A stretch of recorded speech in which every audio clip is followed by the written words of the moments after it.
Estamos em Gálatas, Gálatas 3. Começamos Gálatas 3 ontem e, mais uma vez, focamos nas palavras de Paulo aos Gálatas a respeito de não trocarem o evangelho da graça por nada. E quando o assunto é esse, o que é que acontece?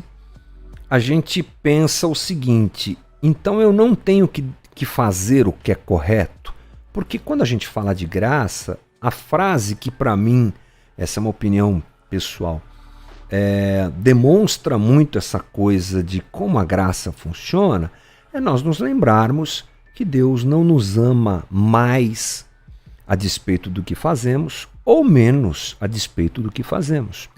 Deus nos ama.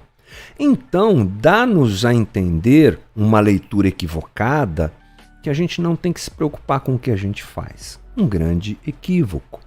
O teólogo Dietrich Bonhoeffer, um teólogo alemão que foi morto durante o regime nazista por fazer parte da resistência ao nazismo, ele, se não me engano, no livro Discipulado, eu acho, chama esse tipo de postura de graça barata. Eu não posso baratear a graça. Pelo contrário, percebendo o amor de Deus e compreendendo que não sou digno, mas Deus me alcança mesmo assim, a minha postura deve ser uma postura que agrada a Deus. E aí nós começamos a entender o processo, que é muito, muito, muito importante. Ou seja, fazer aquilo que é correto é fundamental. Fazer o que é correto ou fugir do que é errado é papel do cristão. Não vá por esse caminho. Ah, Deus me ama, então tá tudo certo. Não,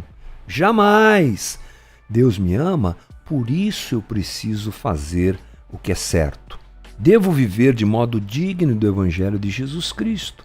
Não devo cobiçar a mulher do próximo, não devo ver coisas equivocadas no celular, não devo mentir, não devo ser corrupto. Não, eu tenho uma lista anotada aqui, mas eu não vou nem me gastar aqui o nosso tempo falando sobre isso. Você deve realmente praticar as boas atitudes e praticar o que é correto diante do Evangelho. A pergunta que nunca quer calar é: eu devo me preocupar com o que fazer ou o que fazer deve ser fruto de quem eu sou? Veja só, eu posso viver de modo correto sem ser aquilo que faço. Veja, por exemplo, os fariseus, tão criticados e condenados por Jesus. Sabe o que nós vamos encontrar olhando para a vida dos fariseus? Gente que fazia a coisa certa. Sim, eles cumpriam a lei dos judeus. Alguns, inclusive, exageravam nisso. Os fariseus. Eles tinham que jejuar uma vez por mês, jejuavam 2 vezes por semana, 3 vezes por semana. Ah, então eles estavam fazendo certo? Sim e não. Porque eles não eram aquilo que eles faziam. Porque Jesus discerne o coração da gente. Aí a gente volta naquela conversa que é possível fazer o que é certo pela motivação errada. Portanto, eu não devo me preocupar tanto com o que fazer. Eu devo me preocupar mais com quem sou. Porque nós fazemos o que somos. Não é? Devemos fazer e buscar essa vida com Deus como uma realidade existencial. Eu sou discípulo de Jesus. Então, como discípulo de Jesus, eu não faço essas coisas ou eu faço outras coisas. O que rege meu comportamento é quem eu sou. E aí, nós começamos a perceber, nas palavras de Paulo, o caminho que levou aquele pessoal em Gálatas a perder isso, porque foi o que aconteceu. Lembra da conversa de ontem? Eles começaram bem, daqui a pouco eles se perderam. Por que eles se perderam? Vamos dar uma olhada no primeiro versículo que nós temos no capítulo que nós estamos checando, que é o capítulo 3, a palavra enfeitiçou, que foi uma palavra usada por Paulo nesse primeiro versículo, que é quem vos enfeitiçou, né? O que é que aconteceu com vocês? Essa palavra aí, ó, baskaino, no grego, que quer dizer encantar, enfeitiçar, carregar uma ideia de um feitiço, carrega a ideia de um feitiço, ou seja, significa enfeitiçar, lançar um encantamento, procurar prejudicar alguém mediante um mal olhado ou palavras malignas. Essa é a ideia da palavra. Eles foram, portanto, enganados, enfeitiçados. Alguma coisa tomou o coração deles. Quando Paulo faz essa pergunta, é bom a gente pensar que ele está indignado, ele está revoltado com eles. Como é que eles fizeram isso? Abandonaram a graça e se refugiaram novamente na lei, na religião, na falsa moralidade religiosa. A mudança de comportamento dos Gálatas, ela foi muito grande. Eles ouviram o evangelho puro da fé em Cristo, mas se perderam no discurso dos judaizantes. Aquela conversa dos judaizantes, sabe? Aquele papo acabou contaminando, como a gente às vezes fala, acabou comprando, ganhando, enfeitiçando o coração daqueles irmãos na Galácia. E o John Stott diz que o próprio diabo provavelmente estava por trás dessa ação toda, corrompendo o coração deles, não é? E era fascinante.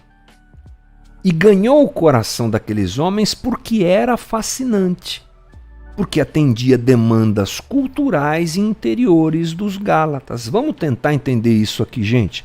O que é que aqueles judaizantes falaram que fez com que aqueles homens saíssem da graça para voltarem para a lei ou para irem para a lei? Foi uma conversa muito bem contada, né? Foi um jeito apresentado muito bom, porque enfeitiçou o coração deles. E isso é que deve causar cuidado a nós. O que nos enfeitiça? Qual o tipo de situação que faz a gente sair da graça? O que é que nos enfeitiça? Eu vou te dizer algumas coisas. O cristianismo adulterado que nos cerca nos enfeitiça. Aquele heteros evangelho, porque é isso que Paulo chama o evangelho apresentado aos Gálatas. Primeira coisa, é um tipo de evangelho que prioriza demandas terrenas.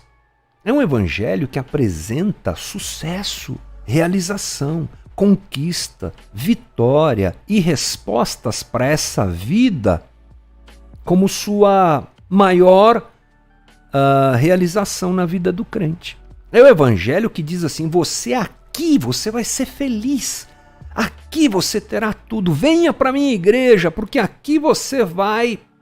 Pronto. Evangelho adulterado. Porque o evangelho de Jesus Cristo, o reino de Deus, ele convive com a realidade em que nós estamos aqui inseridos, mas ele sabe que isso aqui não tem jeito. Ele sabe que essas estruturas não têm jeito. Ele sabe que a felicidade que o homem procura não está em nenhum lugar daqui. Então a gente vive aqui, mas a gente não tem esperança nesse aqui. A gente tem boas experiências, a gente vive momentos alegres, a gente é abençoado por Deus, mas o meu melhor não está aqui, o meu melhor está no reino futuro que virá. Que ainda que esteja presente hoje, não é total, mas ele virá totalmente. Olha o que Paulo fala em 1 Coríntios 15, 19. Se é somente para essa vida que temos esperança em Cristo, dentre todos os homens somos os mais dignos de compaixão. Rapaz, que paulada! Pare de pensar nessa vida, em um evangelho que apresenta a solução para esta vida só. Ele é adulterado. Um evangelho que diz para você que você será o melhor, o maior, e que você chegará lá, e o ímpio vai juntar para você, e você será cauda, e não... cabeça e não cauda, estou invertendo tudo aqui. É adulterado. Jesus diz para nós que se a gente quiser ser discípulo dele, a gente tem que se negar a si mesmo, pegar a cruz e segui-lo. Negar-se a si mesmo é parar de ficar pensando que a felicidade está nesse mundo, porque não está. A segunda coisa é um evangelho que prioriza emoções. Cristianismo altamente emocionante é um grande perigo.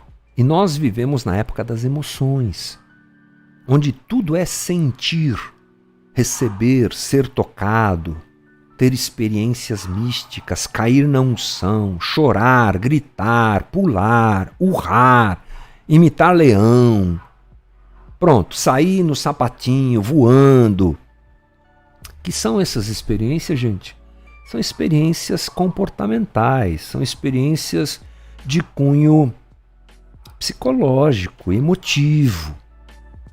Aí você vai dizer para mim, então já entendi. Você é daqueles que pensa que Deus não fala com o cristão, que Deus não toca o coração da gente. Não, eu não disse isso. Aqui a palavra utilizada é prioridade. Prioridade. O evangelho que prioriza emoções, ele está distante da realidade. Porque a verdade do evangelho mais importante para nós é a nossa transformação em caráter e que vai redundar em transformação de atitude. Olha o que Paulo diz em Romanos 12:2. Lembra disso? Não se amoldem ao padrão deste mundo. Vamos contextualizar isso aqui? Paulo estava escrevendo isso no primeiro século.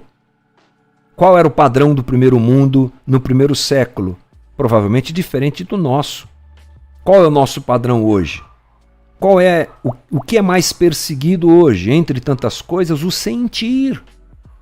Aí ele diz, transformem-se pela renovação da tua mente, para que você assim experimente e comprove a boa vontade de Deus, boa, perfeita, agradável vontade de Deus. Eu só experimento a boa, perfeita e agradável vontade de Deus tendo a minha mente renovada. Lembra? Metanoia? O meu amigo Paulo On falou sobre isso a semana passada. É isso aí. É uma renovação de mente. Não é uma renovação de emoções. Deus trata, Deus toca. A gente, diante de Deus, a gente chora. Diante de Deus, a gente tem experiências com Ele. Eu não estou renegando isso a nada. Mas isso é parte do movimento de Deus. Não é a prioridade do movimento de Deus. Se houver muito choro e nenhuma transformação de caráter e de mente, a ordem está equivocada. A terceira coisa é um cristianismo antropocêntrico. Isso aí tem o mesmo efeito para nós que as conversas que os judaizantes tiveram com o pessoal lá em Gálatas teve na vida deles. É aquela ideia de que o homem está em primeiro lugar. A gente herda isso da modernidade, onde o homem foi levantado como Deus. A gente não precisa de nada, a gente tem tudo. Olha a ciência, olha o entendimento, olha a psicologia, olha a filosofia, olha a tecnologia. Nós conseguimos tudo. Aí na modernidade, 2 guerras mundiais, nós nos matamos, nós nos arrebentamos. E aí caímos na pós-modernidade. Mas nós não perdemos isso. O homem ainda pensa que é o centro de tudo. E quando isso entra dentro do evangelho, o que é que eu faço com isso? Deus me serve, Deus me atende. Eu faço, eu busco, eu determino, eu amarro, eu lanço fora, eu ligo na terra, o evangelho do eu. Desconfie de pregadores que dizem muito eu, com todo respeito, porque essa é uma ideia antropocêntrica. Eu sou o protagonista e Deus é o coadjuvante. Salmo 24, do Senhor é a terra e tudo que nela existe, o mundo e os que nele vivem. Vamos usar o salmista para a gente entender isso. E a terceira, e a quarta e última coisa é um evangelho que não coloca o homem frente às suas deformidades. É um evangelho que relativiza pecado. A palavra evangelho que eu estou usando aqui nem é muito devida, né? Mas é baseado naquilo que o próprio apóstolo Paulo falou no começo de Gálatas, do héteros evangelho, do evangelho mentiroso, né? Então, quando o evangelho não coloca o homem frente à sua própria deformidade, frente ao seu próprio pecado, ele é um evangelho manco. Ele é sedutor, mas ele não é o verdadeiro evangelho. Quando o evangelho não me faz perceber o quanto sou pecador, desculpe se você não gosta do jeito que às vezes eu falo aqui, mas essa é a realidade. Somos pecadores, amados por Deus sim, mas pecadores. É um evangelho que não aponta para santificação, não aponta para mudança de caráter. Um evangelho que efetivamente não é evangelho. Tudo isso é fascinante. Tudo isso é muito interessante. Tudo isso é atraente. Tudo isso é sedutor. Mas nada disso é evangelho. Então a gente gosta muito depois que a gente entende o que Paulo está falando com os Gálatas, a gente fala, tá vendo esses Gálatas fracos na fé? Ah, esses caras não estão com nada. A gente vai pelo mesmo caminho. O que é que os judaizantes apresentaram para o pessoal lá em Gálatas? Coisas que situações que enfeitiçaram o coração daquelas pessoas. Nosso coração também é enfeitiçado por esse tipo de coisa que eu disse aqui e outras. E a gente vai para um evangelho que não é evangelho. Que Jesus nos ajude, que a gente fique esperto. Fique esperto. Não seja aquele que é manipulado. Confira o evangelho que te é apresentado no texto bíblico, minimamente.